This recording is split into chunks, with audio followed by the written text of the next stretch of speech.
friends, Mrs. McBride here, coming to you straight from room 219. What I want to talk to you about today is some conceptual information about projectiles. So I'm here on page 29 of the notes. So first of all, you should have already completed the projectiles launched at angles, and hopefully you learned a whole lot from there.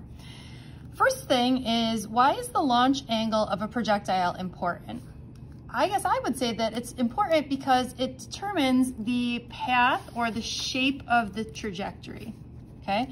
So the launch angle, again, is important because it determines the shape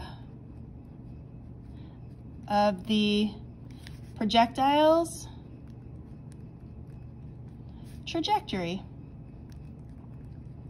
Okay, or basically this particular feature is going to determine the height, the horizontal distance, the hang time, etc.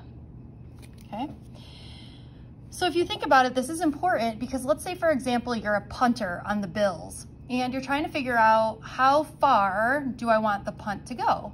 Well, by changing the launch angle, you can change the horizontal distance, you can change the hang time, right? Sometimes you might want a punt that doesn't go very far, but it's in the air long. Maybe sometimes you want a punt that will go the farthest distance, right? By changing that launch angle, it will change the trajectory.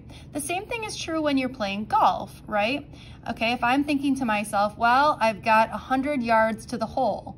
Well, I can only swing the club so hard. So what could change that? Well, the trajectory, right? So by changing the launch angle or the angle of the golf club, it's going to change the trajectory, which is going to change the distance that my golf ball is traveling. So what else you should have learned was what angle will have the longest hang time? Well, the longest hang time would be if you threw something or shot something straight up in the air, right? So it goes all the way up and goes all the way down. That will give you the longest hang time.